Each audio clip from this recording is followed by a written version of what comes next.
Documentos do FIES, tudo o que você precisa saber, quais são os documentos, quem precisa levar documento e como você comprova sua renda no FIES. Nesse vídeo a gente vai detalhar tudo isso para você.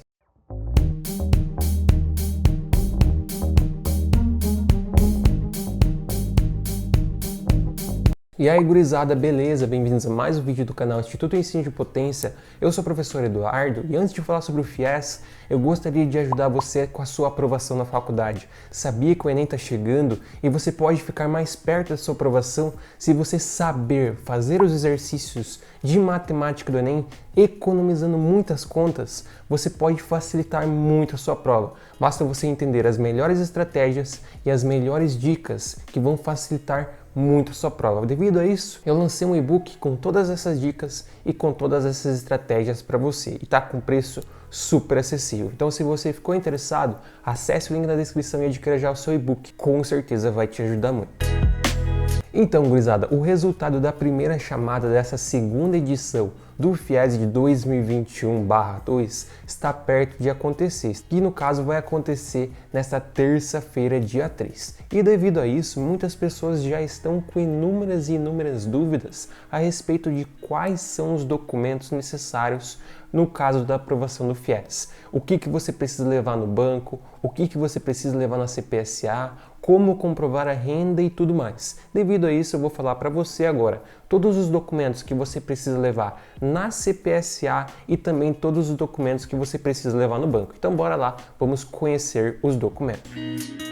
Então vamos lá, a respeito da documentação. A gente tem dois tipos de documento, no caso, dois tipos de grupos de documento. A gente tem os documentos que você vai ter que enviar à CPSA, depois que você completar as informações no SIS-FIES, você vai ter que levar uns documentos na CPSA para saber se você vai poder financiar. E a gente tem os documentos que você vai ter que levar ao banco. Então a gente vai estar separando esses dois documentos para você estar analisando quais que são. Então a gente tem primeiramente os documentos de identificação. No caso, os documentos de identificação são necessários de todos os membros do grupo familiar. Daí você pode utilizar um documento por membro, no caso RG, CNH, que é a Carteira Nacional de Habilitação, passaporte, mesmo que o passaporte esteja vencido, e uma carteira de trabalho de pessoa física também pode ser utilizada como comprovante, no caso de identificação. No caso, carteira de trabalho, que você tem a versão física, tá? Não a versão digital. A versão digital não serve como documento de identificação. Além disso, caso o documento que você utilizar, no caso o RG, não tiver o CPF, você também tem que levar o CPF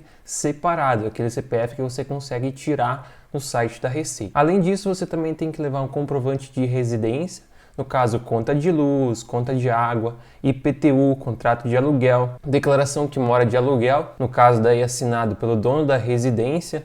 Em alguns casos as pessoas não fazem contrato, daí você pode fazer uma declaração que você mora de aluguel e pedir para o dono da casa assinar. Só que daí nesse caso você também vai ter que registrar em cartório e também levar uma cópia de um documento de identificação do dono da residência. E no caso também serve escritura do imóvel, no caso se vocês moram em um imóvel próprio. Geralmente é necessário um para a família toda. Algumas universidades, principalmente no ProUni, pedem que você leve documento por pessoa.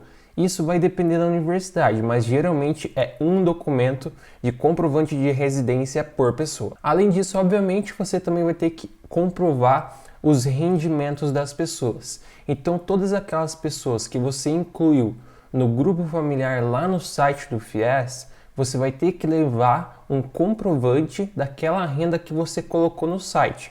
Então, se você colocou uma determinada renda X, você vai ter que comprovar essa renda X de acordo com a atividade que essa pessoa exerce. Então, no caso, a gente tem para as pessoas que não possuem renda, você pode levar uma autodeclaração e uma cópia da carteira de trabalho, que também pode ser a carteira digital. Então, você faz uma autodeclaração de que não possui renda, de que você não tem renda, e você leva também uma cópia da carteira de trabalho para estar comprovando de fato que você não possui renda e também não possui vínculo empregatício. Para quem é assalariado, ou seja, aquelas pessoas que são registradas como assalariado, você pode estar levando os últimos 6 contra-cheques, são utilizados os últimos 6 contra-cheques para estar comprovando a renda, também extrato bancário e declaração de imposto de renda de pessoa física, também é utilizada para comprovar a renda. Para quem é aposentado ou pensionista, Você pode utilizar um extrato do site Meu INSS, então lá no site Meu INSS você consegue tirar um extrato de quem é aposentado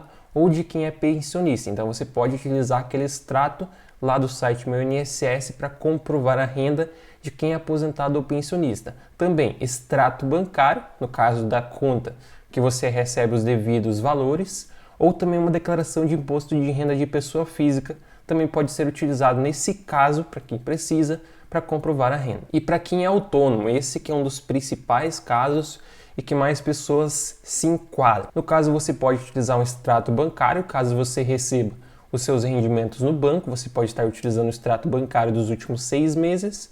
Também guia de recolhimento do INSS, isso aqui é principalmente para quem é MEI. MEI tem aquela guia de recolhimento que você paga, você pode estar pegando aquela guia de recolhimento para estar comprovando os seus rendimentos. Um DECORE, no caso um documento assinado por um contador comprovando a sua renda, também é utilizado. Declaração de imposto de renda de pessoa física ou declaração de imposto de renda de pessoa jurídica também são considerados comprovantes de renda para quem é autônomo, no caso para quem precisa declarar, e também declaração de renda. Isso depende da instituição. No caso, o que seria essa declaração de renda? Vamos supor que a pessoa trabalha como vendedor na rua, faz bico, ela não tem como comprovar a renda e ela não tem condições de fazer um DECORE. O que ela pode fazer? Ela pode fazer uma declaração a próprio punho, falando um valor estimado que ela recebe, falando, não, eu recebo tal valor, eu, fulano de tal, recebo tal valor de rendimento, declaro não sei o que das leis, assina e registra isso em cartório.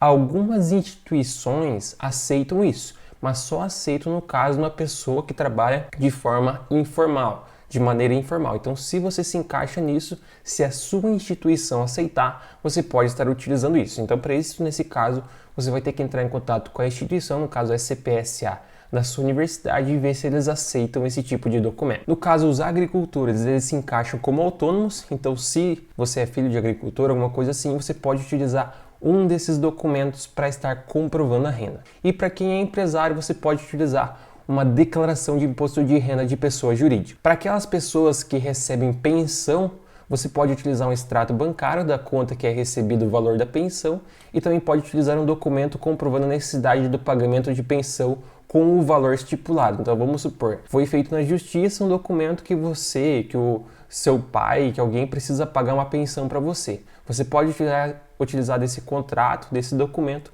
para comprovar que você recebe pensão. E o aluguel também, se os seus pais ou alguém do seu membro do grupo familiar, que é membro do seu grupo familiar, tem uma casa, tem algum imóvel que recebe aluguel, você pode estar utilizando o extrato bancário para comprovar esse valor ou, obviamente, o próprio contrato de aluguel. E a respeito dos documentos do aluno no banco, então depois que você passou pela CPSA, daí você vai para o banco, que é a hora de fazer o financiamento.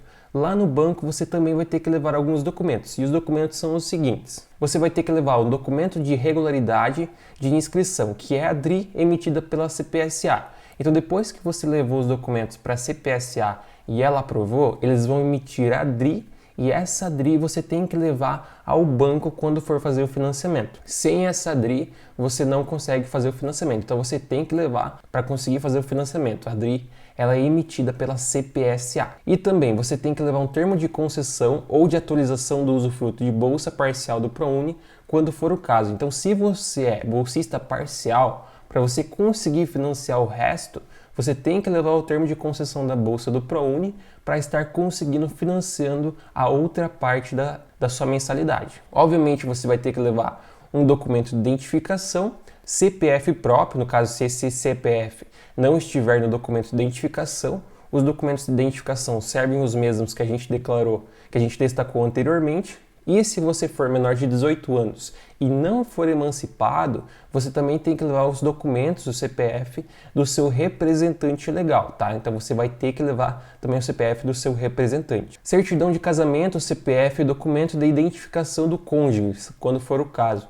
Então se você é casado, se você tem uma união estável, você tem que levar o CPF e a certidão de casamento e também o documento de identificação do seu cônjuge. E também o comprovante de residência, servem os mesmos comprovantes de residência que a gente tinha destacado anteriormente. E os documentos do fiador, no caso de opção por fiança convencional ou a fiança solidária. Então você vai ter que levar também os documentos do fiador. No caso, o documento de identificação serve os mesmos que a gente destacou, CPF se ele não estiver no documento de identificação, certidão de casamento quando for o caso, se a pessoa é casada, CPF documento de identificação do cônjuge, se for o caso, novamente, comprovante de residência, serve os mesmos que a gente destacou anteriormente, e também comprovante de rendimento, salvo no caso da fiança solidária. Então, se for fiança solidária, não precisa levar os documentos. Por quê?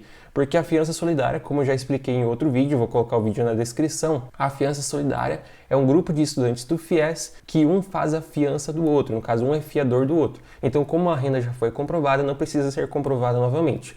Se for uma fiança convencional, daí sim ele tem que comprovar a respeito aí da sua renda. Na descrição eu vou deixar um vídeo onde eu explico todos os detalhes a respeito do fiador do FIES. Então, se você tem dúvidas sobre o fiador, na descrição eu vou deixar um vídeo. Então, basicamente, esses são os documentos que você tem que levar para a CPSA e os documentos que você tem que levar ao banco. Viu, gurizada? Viu como é tranquilo? Só que eu queria deixar mais um detalhe. Todos esses documentos que eu falei para a CPSA, esta é uma referência dada pelo FIES. É muito importante e é interessantíssimo que você entre em contato com a CPSA da sua universidade e veja se eles pedem algum documento a mais e veja se eles pedem algum documento diferente. Isso pode acontecer e é normal. Esta é uma referência que a maioria das universidades utilizam. A maioria das universidades utilizam esses documentos. Só que você não vai perder nada se você entrar em contato com a universidade e ver quais são os documentos que eles utilizam. Por isso eu aconselho você, eu recomendo você entrar em contato com a CPSA antes de levar os documentos para você ver a lista de documentos. Daí você vê a lista, vê se está tudo igual, se é tudo a mesma coisa, daí é só comprovar os documentos. E além disso, gurizada, na descrição eu vou deixar vários vídeos explicando várias coisas sobre o FIES. No caso do fiador, no caso de como que funciona o pagamento depois que você se formar e muito mais. Então, se você quer tirar mais dúvidas sobre o FIES, na descrição tem vários vídeos. Então é isso, gurizada. Qualquer dúvida que você tiver, deixe aqui embaixo nos comentários, que com certeza estarei esclarecendo para você o mais breve possível. Também peço para você que se inscreva e ative as notificações, para não perder vídeo, nenhuma dica e nenhuma novidade. Muito obrigado a todos que assistiram, bons estudos, grande abraço, valeu e até a próxima.